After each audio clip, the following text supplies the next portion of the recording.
En ce temps de l'Avent, de nombreuses initiatives voient le jour sur les réseaux sociaux et les divers outils numériques qui existent, en plus des initiatives dites en présentiel ici et là.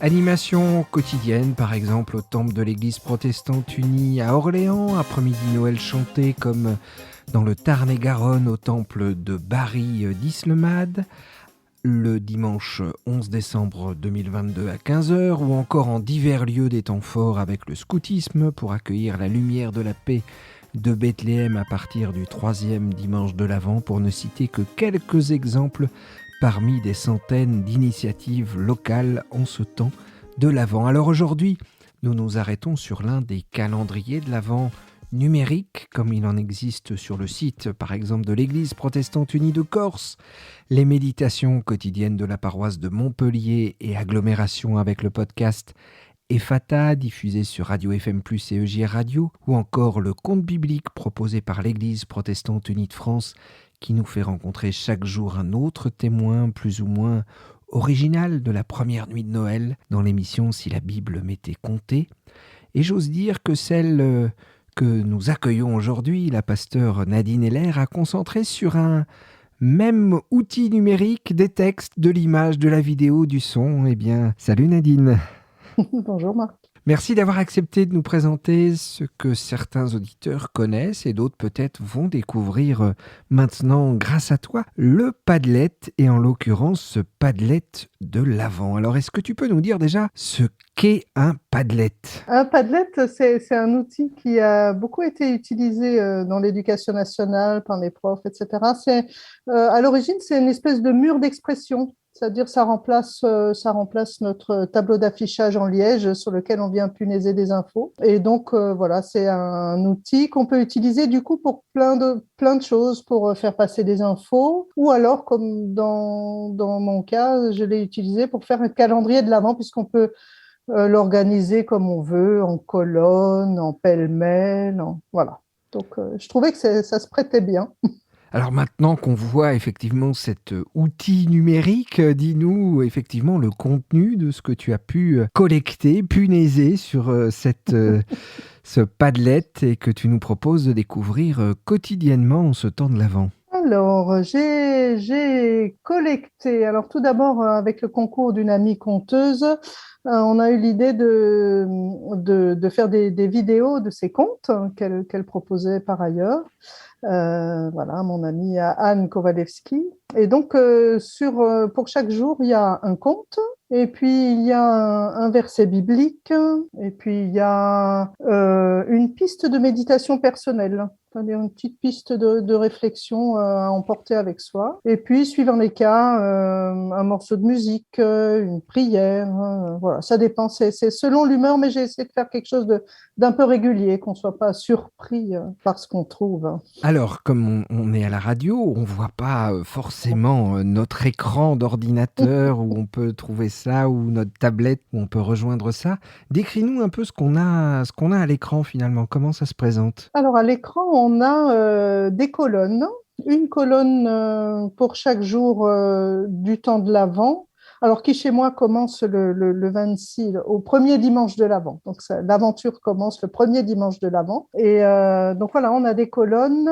La colonne du jour, c'est toujours celle qui est à peu près au milieu. Sur la gauche, il y a une colonne avec une vidéo de présentation, un autre petit post, voilà, puisque c'est quelque chose qu'on punaise, hein. Donc voilà, c'est d'abord une vidéo, ensuite en dessous il y a un PDF avec des images et du texte pour expliquer comment on ajoute un commentaire, comment est-ce qu'on ajoute quelque chose au Padlet, puisqu'on peut ajouter des choses. Il y a une colonne dédiée à la musique. Ça, c'est tout à gauche. Et puis, vers la droite, c'est les colonnes de chaque jour. Donc, la colonne du jour, elle est toujours à peu près centrée. Et puis, il y a une colonne libre expression dans laquelle, alors c'était mon idée, alors voilà, dans laquelle on peut s'exprimer, faire des demandes. Donc, voilà, j'ai eu une demande. On me demandait de mettre plus de prières de louanges. Donc, bah, j'ai fait. Alors, on ne trouve pas, je dirais, les jours à l'avance. C'est tous les jours, Non, tu publies ouais, des nouvelles choses. ouais, c'est ça. Ouais, ouais, c'est pour garder le côté calendrier de l'Avent avec la petite case qu'on ouvre, quoi. Et comme on ne peut pas empêcher le regard, hein, s'il y avait toutes les colonnes, on irait forcément grappiller. Donc voilà, c'est mon côté surprise de tous les jours. Alors, ces cadeaux quotidiens, au bout de quelques jours, quels sont les premiers retours que tu as pu recevoir de cette proposition? Alors, des retours, en fait, j'en ai peu parce qu'il n'y a pas d'outil de statistique où il ne marche pas. Enfin, puis j'ai même pas pris le temps de regarder. Donc, j'ai pas beaucoup de retours. Des retours sur le Padlet en lui-même où les gens sont heureux, contents, disent merci. Voilà. Une personne qui régulièrement tous les jours publie un commentaire, etc. Voilà. L'aventure du Padlet, c'est un peu parce que c'est pas le premier que je fais, c'est le deuxième. Et en fait, à chaque fois, c'est un peu, en fait, c'est un peu comme si on jetait une bouteille à la mer, hein. En fait, on sait pas qui regarde, on sait pas parce que tout le monde va pas, tout le monde n'a pas envie de commenter ni quoi que ce soit. Donc en fait, c'est à la fois c'est un partage au grand large et à tout vent, et à la fois on ne sait pas. Donc je ne sais pas en fait, je ne peux pas dire quelle est l'audience et qui regarde, si ce n'est par un retour. Mais il faut attendre en fait, c'est plutôt vers la fin et en rencontrant des gens ou en échangeant des mails ou quoi, qu'on se rend compte que le Padlet voyage en fait. La première année, et finalement, il avait été suivi par des amis, enfin par des connaissances plutôt qui étaient aux États-Unis, voilà, puisque ça se transmet. Donc en fait, moi, on n'est pas maître de qui le transmet à qui. Donc Parce que c'est donc, tu le disais, c'est pas ta première expérience. Est-ce que tu peux nous non. dire un peu le parcours, comment est venue cette idée et comment ça a commencé? Alors ça a commencé en 2020, en fait, c'était le deuxième confinement, hein, où on était restreint dans nos déplacements, etc. Et où j'avais envie de proposer quelque chose ben, qui soit accessible même de loin. Comme on avait le droit de se déplacer pour aller travailler, que mon amie est conteuse professionnelle, on avait nos autorisations de déplacement, on est allé filmer ça au temple. Et du coup, à ce moment-là, ça avait du sens parce que ça reliait et ça a été suivi parce que les personnes qui l'ont suivi m'ont dit, ben oui, j'avais besoin de ça. C'était important, c'était ma petite douceur de chaque jour. Et cette année, j'ai eu envie de le reprendre. Entre-temps, j'ai changé de paroisse. Et en fait, tout bêtement, au mois de septembre, je me suis retrouvée immobilisée avec une jambe dans le plat. Et je me suis dit, oh ben, je vais quand même faire un peu quelque chose. Si je pensais à Noël. Et je me suis dit, tiens, j'ai déjà ces vidéos, et si je reprenais les vidéos, et si je changeais le contenu autour, etc.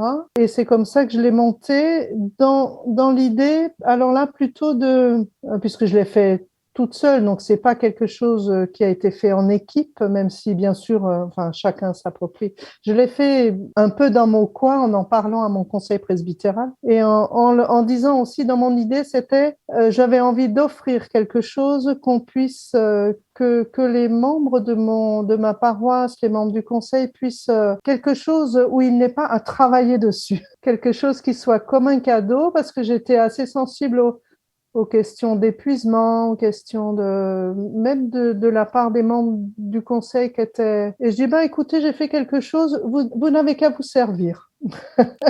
Voilà, c'est un peu c'est peut-être un peu dans ma nature aussi de me dire, ben, j'avais du temps. Et puis du coup, c'est quelque chose où voilà, vous n'avez pas besoin d'y travailler, vous pouvez rajouter des choses si vous en avez envie, mais vous pouvez juste le prendre comme un cadeau. Et du coup, je me suis dit, ben, ça peut être un cadeau pour plein de gens. Donc, je me suis dit que j'allais le diffuser. Voilà, il n'est pas centré sur une paroisse avec des choses qu'on ne comprendrait pas ou auxquelles on n'aurait pas accès parce on n'est pas de la paroisse Oui, il n'y a d'Annecy pas en de l'occurrence. référence Non, non, locale. pas du tout. Voilà. Alors, comment on peut trouver facilement pour pouvoir à la fois se nourrir, en profiter de ce Padlet et puis le partager autour de soi, peut-être l'offrir à d'autres, leur dire, oh là, j'ai été touché par cette prière, cette parole, ce conte. Alors, On peut aller sur mon profil Facebook, Nadine Heller. La publication concernant le Padlet est publique. On peut aller sur le site de la paroisse d'Annecy, y compris sur le site de l'Église protestante unie, le site qui se finit par .org. Si on tape epudfannecy.org, on tombe sur le Padlet. On peut aller sur YouTube et sur ma chaîne YouTube. Voilà, c'est un peu Pasteur Heller. Ça marche avec mon Voilà. En tous les cas, avec mon nom. on trouvera comment aussi voilà, parce que dans chaque description de vidéo, il y a le lien vers le Padlet. Voilà. En Et fait. dans la Donc, description de ce podcast, on trouvera aussi le lien évidemment vers le Padlet, mais voilà, pour que les auditeurs puissent trouver et aller se nourrir et partager peut-être autour d'eux. Alors avant de se quitter, est-ce que tu as déjà d'autres idées ou projets du même style? Est-ce que c'est réservé au temps de l'Avent ou il y a d'autres chemins à travers ce Padlet possible? J'avais fait au temps des confinements, j'avais fait un chemin de carême. Hein. Voilà, mais je sais pas. Cette année, je sais pas. Et le chemin de carême, on peut encore le trouver ou Alors, pour le c'est moment, il est supprimé archivé. D'accord. Il n'est pas supprimé, il est archivé et peut-être que simplement je le désarchiverai au prochain carême. au moment du carême en actualisant les. Voilà. Après, c'est vrai que c'est du travail et que il faut juste du temps. Je suis très très sensible au chemin, au cheminement, et c'est vrai que la période de l'Avent et du carême s'y prête. Et puis je m'étais dit pour l'année prochaine, pourquoi pas.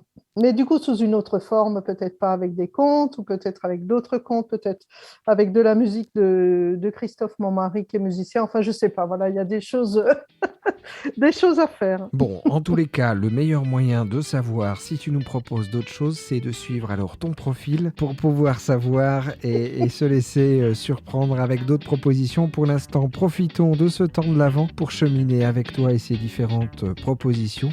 Grand merci à toi Nadine d'avoir pris ce temps. Rappelons-le, tu es pasteur de l'Église protestante unie de France et actuellement pasteur à Annecy. Bon chemin d'Avent. À bientôt. À bientôt. Merci.